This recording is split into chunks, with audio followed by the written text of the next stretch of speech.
What's up, YouTube? Yeah, I'm back to doing regional trucking again. I never really planned to go back to doing regional, but here we are. We're back in the truck, in a sleeper truck, I should say. Yeah, life is just full of surprises. So, yeah. So it was kind of a hard decision for me to make because I did want to stick with local routes and local work, but it's just in my area, dude. It's just not popping like that right now. So, I could take what I could get. So, despite I've been off work for damn near 2 months, so, as it is. Yeah, some things happened this year, the very, very beginning of this year, and yeah, you guys are not tripping about the video that I basically deleted and all that stuff. So, yeah, so just come in mind, like, you guys are not tripping. I did post a video like a month ago or so, but and I don't longer work for Amazon, which is pretty obvious because I'm in a sleeper truck. But also, I happen to be parked next to an Amazon trailer, and it's just, I don't know, a coincidence, I guess. But right now I'm in Southern California. I'm specifically in Ontario at the TA. I never thought I'd be back at this place again, but life is just full of surprises, and life in this way, it's just like a sign to go back to SoCal. I don't know what it is, but even from Amazon as well too, from my small dirt party, basically, they're expanding and transitioning to Ontario. So yeah, I did want to stay in Sacramento because I just could not live out here, especially like in a day cab or just being local out here. Rent is just too high up. I don't know anybody that lives, at least family member wise, that lives in Southern California right now. So I had to decline the offer. So I did get offered to relocate before they wound up terminating me, and I don't want to go too much into that. And it had nothing to do with safety. It's just like a shipper issue, if anything else. So I did get banned from one of the facilities. So, and it was a good reason behind that as well too. I don't want to go too much deep into that, but yeah, that's all I'm just gonna say to that. And yeah, so, and I did apply for jobs, nothing coming back. I tried waste management, nothing. Can't be a garbage man either, because I've been applying for them like so many times, and I just can't get in and be a garbage man. I tried, even dump trucks. And the thing about dump truck work, they want dump truck experience. I'm like, how are you supposed to get the experience if nobody really did give you a chance, Shoot, it just doesn't make no sense, So, and honestly, I thought about doing food service and LTO, and honestly, already how hard trucking already is, like, I don't want to do any more physical work that I don't really need to. So, some people in the comments can call me lazy or whatever, but at the end of the day, food service and LTO, that's just hard for your back, honestly. Physically, it's physically a draining job as it is. Yeah, you get paid a little bit more, but, and even then, like, you can't even get in them either, so those high paying ones. So, so it's like, in a sense, in a way, yeah, it just doesn't make sense to do food service and like LTL stuff, honestly, to me, but anyways, let me not get too much off topic here. I feel like I already am right at this point since I'm 4 minutes in the video. Yeah, so I decided to go back to regional trucking. I work for a small company. I'm still doing drop and hook drive-in. Yeah, so I do work for a small company, and this small company is based out of Sacramento. So, yeah, it is pretty close to home. It's like 20 minutes away, And I kind of like the whole route they're making me do. They're making me go to. So the route, so I would dedicate a lane right now. So it is going from Sacramento to Southern California and then back. So I've been taking my 10-hour resets every other day pretty much. So I guess you could say semi-local route basically, because I'm pretty much home every other day. So I have one night tonight basically of like a layover, and then coming back home the next day to do my 10-hour reset at the house.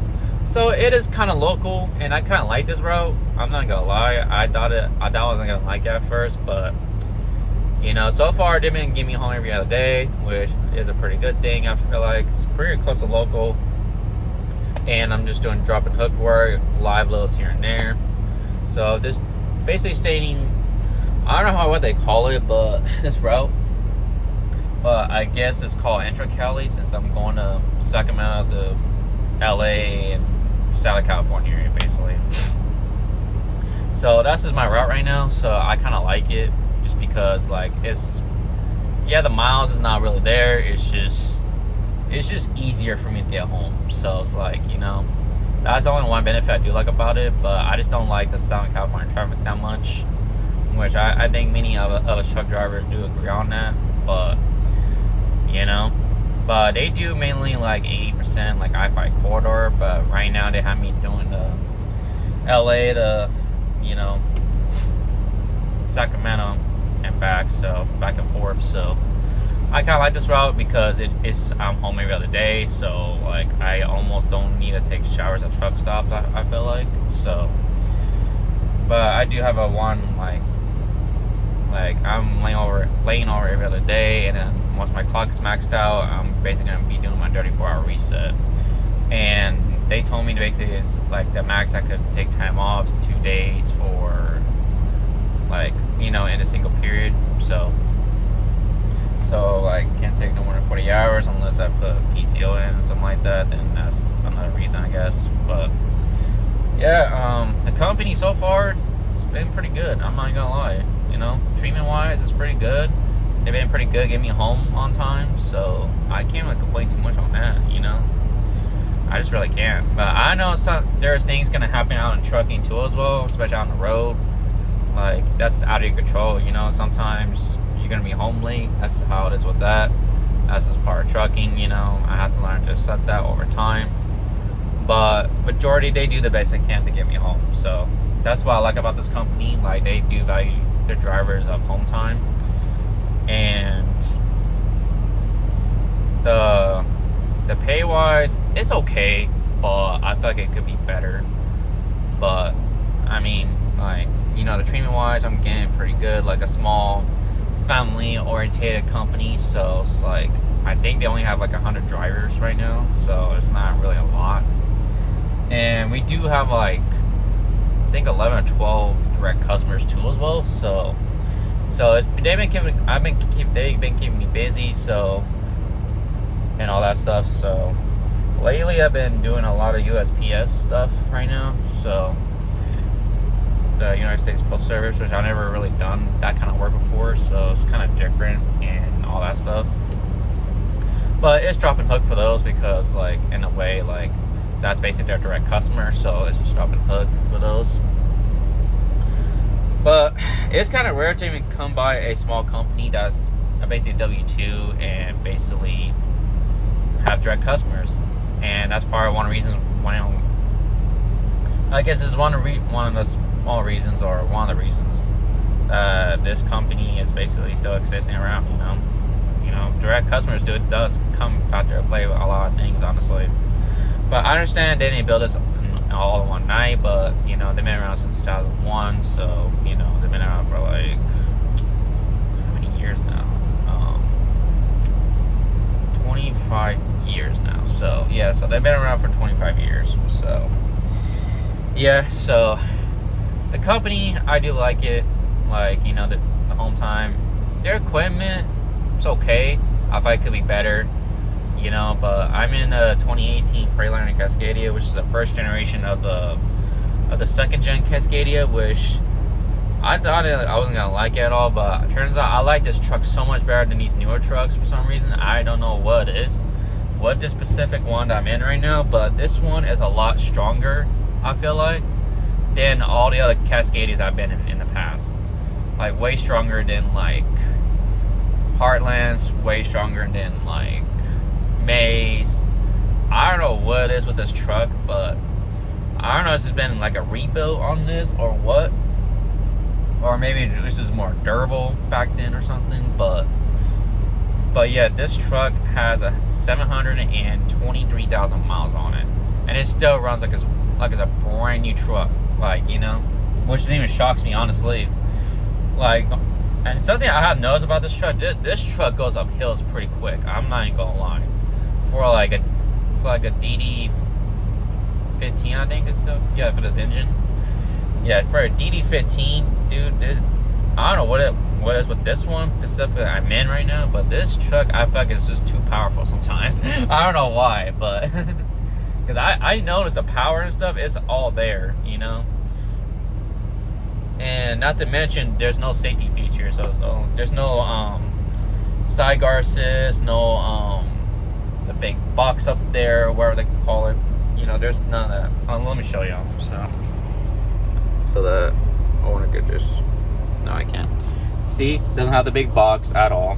And you notice here it's supposed to be a lane departure warning button over here, but there's none at all. So, and no sideguard either. And this truck does come with an engine fan. It's probably why it's pretty strong, because when you go up hills, I turn this on and it cools the truck down a lot faster, so it doesn't overheat on this. So I thought it was more convenient for that. The only downside, it doesn't have the kingpin button, but I'm okay with that because most of the time they don't work anyways. So yeah, and the miles, I'm not sure you guys saw that or not, but yeah, has some miles on it, and it still runs like a fucking champ. I ain't gonna lie. So, like, it's still brand new from the factory. So, but yeah, that's just come for show. These older trucks, I feel like in a way they're just so much stronger than these new ones are. Like, I don't know. Like, I hope they don't get rid of this truck, because this truck is like powerful. I actually like this truck a lot more. But yeah, I did have to fix some few things, because when I first got this truck, it was like pretty much beat up and used by a driver that just kept this truck really filthy. So I did have to deep clean and all that stuff. So just keep that in mind, and clean the fridge. And I'm not sure, I show you guys know, but there's a built-in fridge here, but I need to get fridge locks because this fridge keeps opening while I'm driving, especially going those nasty potholes of the Grapevine.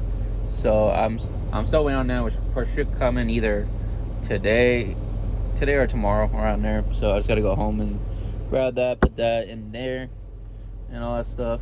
So, and I still gotta get a microwave again because I lost my. I mean, I didn't lose it, but I couldn't fit my microwave in the car when I was going home from Heartland. So, yeah, yeah. So this truck has a built-in fridge, so that means I can't really take too much freezer stuff with me. So,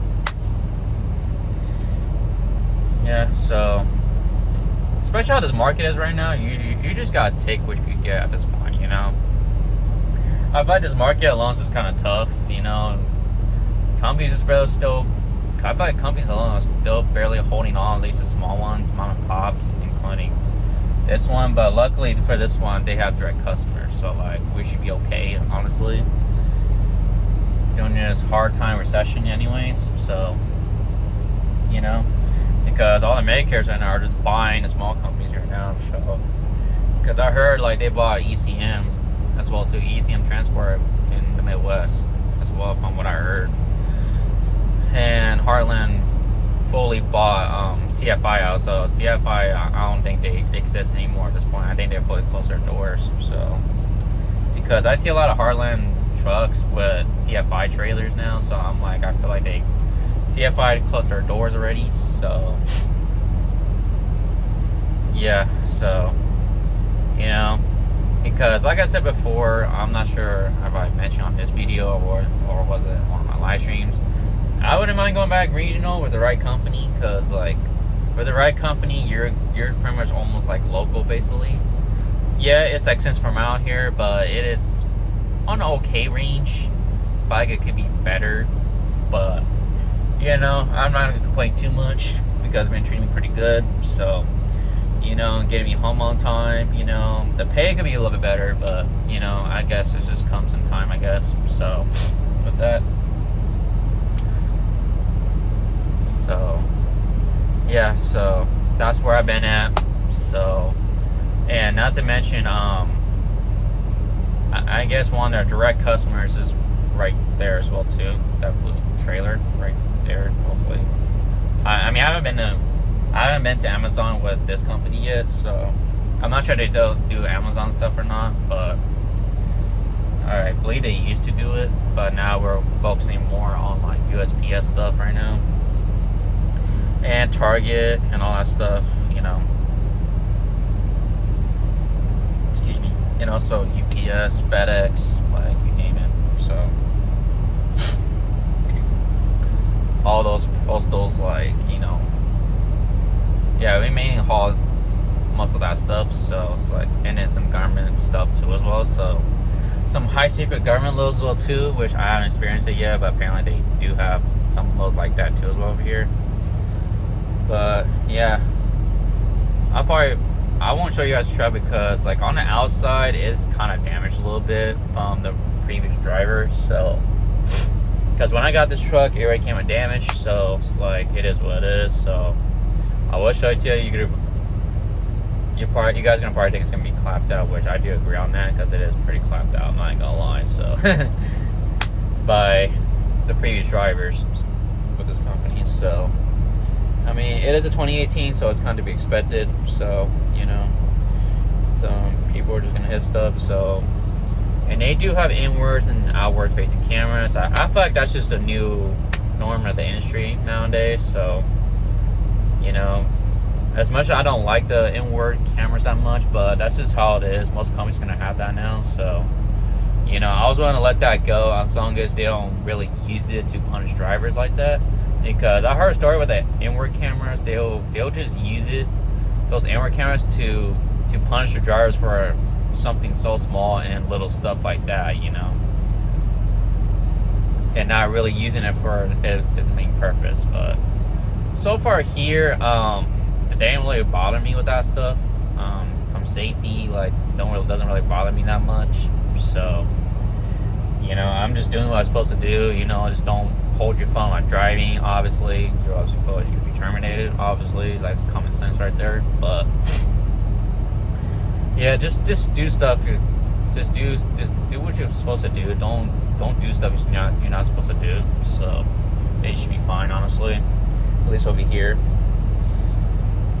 But yeah, I know I've been gone for so long and all that stuff, and you know, I've been hustling. I've just been, you know, figuring stuff out with life and all that stuff. So that's why I had to get off YouTube for a very long time. So for a while. So just to get my thoughts together and all that stuff. So I'll be back. You know, I might go back to doing trucking vlogs again, since they're not going to be too anal with certain things. But you know, the whole inward cameras, like I said before, the whole inward camera thing, it's just it's gonna be pretty much a new industry standard nowadays. So, you know, it's just like mandatory because of insurance companies and things like that. So, you know, as long as you don't like abuse it or like, you know, try to do some shady stuff with it, then, you know, then I should be fine. I'm sure though. Alright guys, hope you guys enjoyed this video. It's just pretty much an update video, so I'm gonna let you guys go, and I hope you guys have a great evening, and I will see y'all till the next time I post a video again. Peace.